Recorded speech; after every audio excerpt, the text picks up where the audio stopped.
வினோத் இயக்கத்தில் தளபதி விஜய் முதன்முறையாக நடிக்கும் திரைப்படம் ஜனநாயகன். இந்த படத்தை கேவிஎன் புரொடக்ஷன் நிறுவனம் தயாரித்திருக்கிறது. இந்த படத்தில் நடிகர் விஜயுடன் இரண்டாம் முறையாக பூஜா ஹெக்டே ஜோடி சேர்ந்திருக்கிறார். இவர்கள் ஏற்கனவே பீஸ்ட் திரைப்படத்தில் இணைந்திருக்கின்றார். ஜனநாயகன் படத்தில் முக்கிய கதாபாத்திரங்களில் மலையாள நடிகை மம்தா பைஜு, பிரியாமணி, நரேன், பாபி தியோல் உள்ளிட்ட பலர் நடித்திருக்கின்றனர். இந்த படத்தின் படப்பிடிப்பு கடந்த அக்டோபர் மாதம் பூஜையுடன் தொடங்கியது.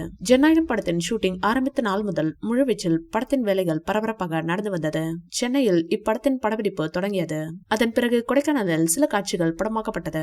ஜனநாயகன் படத்தின் ஷூட்டிங் ஆரம்பித்த நாள் முதல் முழுவீச்சில் படத்தின் வேலைகள் பரபரப்பாக நடந்து வந்தது. இந்நிலையில் இந்த படத்தின் முதல் பாடல் குறித்து தகவல் வெளியாகியுள்ளது. அதாவது வாரிசு படத்தில் தி தளபதி பாடலை பாடிய நம்ம சிம்பு அவர்கள் ஜனநாயகன் படத்தில் முதல் பாடலை பாடியுள்ளாராம். இந்த பாடல் ஒரு தரமான கொத்து பாடலாம். கூடிய விரைவில் வெளியாக உள்ளதாம். தற்போது அதற்கான ப்ரோமோவை வெளியிட்டுள்ளது படக்குழு. படப்பிடிப்பு நடந்து கொண்டிருக்கும் சமயத்திலேயே ஜனநாயகன் படத்தில் பிசினஸ் தொடங்கியது. இந்த படம் மற்றும் கதை பற்றிய தகவல்கள் பெரிதாக வெளியாகவில்லை என்றாலும் பலரும் இந்த படத்தின் மீது நம்பிக்கை வைத்துள்ளனர். முதலில் அக்டோபர் மாதம் வெளியாகும் என்று அறிவிக்கப்பட்டிருந்தது. ஆனால் படப்பிடிப்பு முடிவதற்கு தாமதமானதால் தற்போது பொங்கல் அன்று வெளியாகும் என்று அதிகாரப்பூர்வமாக அறிவிக்கப்பட்டது. இந்த வீடியோ பிடிச்சிருந்தா லைக் பண்ணுங்க, ஷேர் பண்ணுங்க. மேலும் விஜய் சார் பற்றிய தகவல்களுக்கு எங்க சேனலை சப்ஸ்கிரைப் பண்ணுங்க.